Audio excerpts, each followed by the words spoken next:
akan diterima kembali oleh Tuhan. Saudara pernah baca nggak di kitab Kejadian Kain dan Habel? Kain membunuh Habel, adiknya sendiri kandung. Mereka sama-sama memberikan persembahan kepada Tuhan karena sukacita, karena bahagia. Mereka panen, mereka mau memberikan persembahan kepada Allah. Tapi kenapa Kain tidak diterima Tuhan persembahannya? Hatinya tidak bersih. Habel kenapa diterima Tuhan persembahannya? Karena dia memberikan dengan sukacita. Amin. Jadi jangan saudara pikir, oh aku kan kaya, kalau aku kasih ke gereja uang jutaan, puluh juta, miliaran, maka Tuhan akan senang. Enggak. Memang pendetamu mungkin akan senang akan hal itu, tapi belum tentu Tuhan. Kau harus lurus dengan hatimu, karena hidupmu ini singkat di dunia. Pemberian dari orang yang kaya sekian katanya mungkin besar bagi orang miskin, tetapi pemberian dari hartamu yang kaya belum tentu menyenangkan hati Tuhan. Kenapa? Karena Tuhan tahu hatimu. Hartamu dia tahu. Di mana hartamu berada, di situ hatimu berada. Saya nggak mengajarkan saudara untuk tidak memberi ke gereja. Beri sebanyak-banyaknya, berikan. Tapi saya mau mengajarkan dasarnya. Hatimu harus lurus, harus suci, harus kudus. Amin. Lukas pasal 2 ayat 19.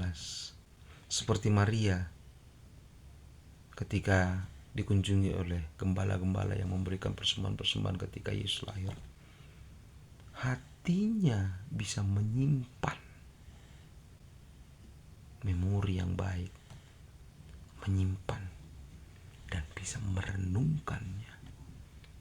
Maria bisa menyimpan firman Tuhan dalam hatinya dan merenungkan firman itu dalam hatinya. Engkau tidak akan pernah bisa melakukan saat teduh,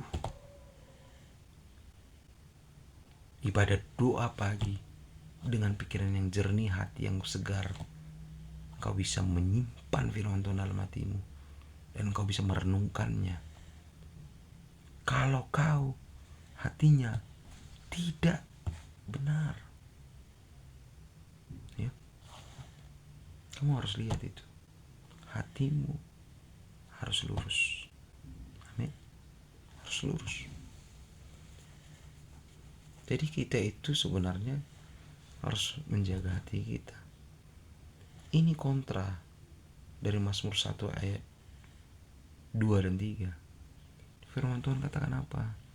Renungkanlah Taurat itu siang dan malam, maka engkau akan seperti pohon yang ditanam di tepi aliran air dan yang akan berbuah pada musimnya. Engkau akan terpelihara sempurna kalau engkau bisa menyimpan firman Tuhan dan merenungkannya. Ini penting. Jangan simpan masalah dalam hatimu. Simpanlah firman Tuhan. Ini penting. Amin. Nah, saudara-saudaraku yang terkasih, janganlah menjadi orang yang sombong. Karena Tuhan benci orang sombong, tetapi Dia mengasihani orang yang rendah hati. Amin. Habakuk 2 ayat 4 dan 5. Sesungguhnya orang yang membusungkan dada itu orang yang tidak lurus hatinya. Tetapi orang benar itu akan hidup oleh karena percayanya. Orang sombong dan hianat, dia yang melagak, tetapi ia tidak akan tetap ada. Ia mengangakkan mulutnya seperti maut, sehingga segala suku bangsa dikumpulkannya dan segala bangsa dihimpunkannya. Orang sombong tidak akan ada. Makanya dikatakan firman Tuhan di kitab Yakobus, ada orang-orang yang sombong dengan kekayaannya. Mereka seperti rumput yang hari ini ada, besok udah gak ada lagi. Untuk apa kamu mempunyai begitu banyak harta kalau hatimu jauh daripada Tuhan? Engkau sibuk mengejar harta, engkau sibuk menjaga hartamu, engkau sibuk meningkatkan harta bendamu. Tetapi Tuhan bilang apa? Hari ini kau ada, mungkin besok gak lagi. Apakah engkau bawa harta itu semuanya? Enggak. Jadi ingat tadi yang 7 poin tadi. Kegembiraan itu. Yang pertama tadi bisa tersenyum. Yang kedua tadi makan yang enak. Ya. Yang ketiga itu menjadi relawan. Nah ini. Menjadi relawan. Ya. Berbagilah dengan apa yang kau miliki. Saya mengatakan ini engkau tidak harus berbagi ke gereja saja. Ya, kamu harus memberi persembahan ke gereja ya. Tetapi banyak orang di luar sana yang perlu juga melihat kasih Tuhan nyata dalam hidupmu melalui perbuatan-perbuatan yang engkau lakukan dengan memberikan makanan-makanan enak mungkin kepada orang-orang yang gak makan, dan memberikan baju atau pakaian mungkin kepada orang-orang yang membutuhkan pakaian, yang gak bisa membelikan pakaian bagus. Atau engkau membuat hati orang-orang itu senang. Dengan apa? Menghibur mereka. Perkataanmu bisa menghibur, mendorong, meningkatkan iman, membuat orang sukacita, damai sejahtera, memuji orang, menyemangati orang, memberikan janji dan ditepati. Itu akan membuat orang senang. Amin. Haleluya. Jadi saudara bisa membayangkan suatu keadaan. Ini Tuhan bicara. Yeskiel ayat 36. Yeskiel pasal 36 ayat 26 sampai 31. Di sana dituliskan, saya akan bacakan. Yeskiel pasal 36. Ini akan suatu keadaan yang sebenarnya Tuhan akan berikan kepada kamu. Amin. Kamu tangkap ini, kamu tangkap, kamu terima. Yeskiel pasal 36 ayat 26 sampai 31. Kamu akan kuberikan hati yang baru dan roh yang baru di dalam batinmu, dan aku akan menjauhkan dari tubuhmu hati yang keras, dan kuberikan kepadamu hati yang taat. Rohku akan kuberikan diam dalam batinmu, dan aku akan membuat kamu hidup menurut segala ketetapanku, dan tetap berpegang pada peraturan-peraturanku dan melakukannya. Amin. Dan kamu akan diam di dalam negeri yang telah kuberikan kepada nenek moyangmu, dan kamu akan menjadi umatku, dan aku akan menjadi Allahmu. Aku akan melepaskan kamu dari segala dosa kenajisanmu, dan aku akan menumbuhkan gandum serta memperbanyaknya, dan aku tidak lagi mendatangkan kelaparan atasmu. Aku juga memperbanyak buah pohon-pohonanmu dan hasil ladangmu, supaya kamu jangan lagi menanggung noda kelaparan di tengah bangsa-bangsa, dan kamu akan teringat-ingat kepada kelakuanmu yang jahat dan perbuatan-perbuatanmu yang tidak baik, dan kamu akan merasa mual melihat dirimu sendiri karena kesalahanmu dan perbuatan-perbuatanmu yang keji. Jadi saudara-saudara yang terkasih, cara Tuhan untuk mengubahkan orang itu berbeda dari cara dunia. Kalau cara dunia mengatakan engkau harus mengingatkan, menghardik, memukul, memberi pelajaran supaya orang itu bertobat. Tuhan enggak. Tuhan akan berikan engkau hati yang baru. Dan Tuhan juga akan memberkati engkau berlimpah-limpah, sehingga engkau akan mulai teringat kasih Tuhan yang luar biasa. Sukacita yang Tuhan berikan kepadaku sungguh besar. Aku malu dengan apa yang sudah kulakukan, kejahatan-kejahatan, kenajisan dan kenajisan yang sudah kulakukan. Semuanya tidak menyenangkan hati Tuhan. Yang Tuhan inginkan adalah apa? Kita berbagi. Kita memberikan perhatian kepada orang-orang lain. Nah, itu kamu akan membuat hatimu gembira. Engkau bisa pilih. Apakah engkau bisa menjadi seperti orang yang humoris, yang membuat banyak orang tertawa, atau engkau mempunyai kerajinan yang luar biasa dengan membantu orang dengan tanganmu, dengan kakimu, dengan tubuhmu. Kau bantu orang. Atau engkau juga bisa memasak, makan makanan yang enak, supaya orang bisa memakan yang enak. Atau engkau sekarang ini dalam posisi kaya raya, dan kau berbagi keuanganmu, membagi uangmu, supaya orang bisa mempunyai uang tanpa harus dia mengeluarkan keringat yang bersusah payah. Orang akan ingat itu. Oh, orang ini baik sekali memberikan uang. Oh, orang ini baik sekali, dia membuat saya senang sepanjang hari, tertawa sepanjang hari. Oh, orang ini baik sekali, dia pintar masak, dan dia mau masak sama saya, untuk saya. Saya ingin bertanya kepada saudara, dengan apa orang di sekitarmu mengenalmu, dan orang di sekitarmu mengingat engkau? Jangan menjadi seperti orang dunia. Oh, dia terkenal kejam. Oh, dia terkenal tegas, straight, tidak boleh salah, perfeksionis. Saudara, ingatlah 3 hal ini. Apa yang menyatukan semua orang di dunia ini, entah latar belakangnya apa itu, miskin atau kaya, entah latar belakangnya itu pejabat atau enggak, ada 3 hal yang membuat orang bisa unite, menerima sama-sama. Dan saya melihat yang pertama, pertandingan bola itu membuat berbagai kalangan di semua negara itu bisa nyatu. Kalau bicara bola, nyambung semua. Piala Dunia, wah.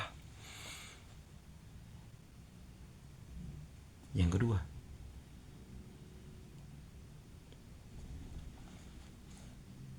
maaf, yang kedua ini agak jelek, dan ini gak perlu kamu lakukan. Amin.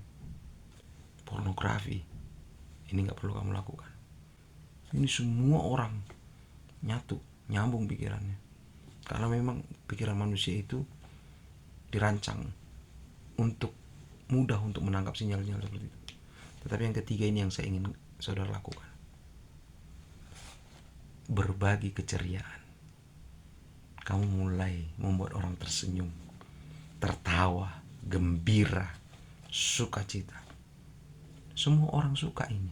Yang ketiga, mau dimanapun engkau berada. Amin. Semua orang suka. Berikanlah kegembiraan kepada banyak orang. Bersukacitalah, sebab pengharapanmu tidak mengecewakan. Bergembiralah, karena Tuhan akan memberikan apa yang diingini oleh hatimu. Amin. Bergembiralah, bersukacitalah dalam Tuhan. Bersukarialah di negeri yang Tuhan sudah tempatkan engkau berada. Amin. Tuhan Yesus memberkati. Shalom.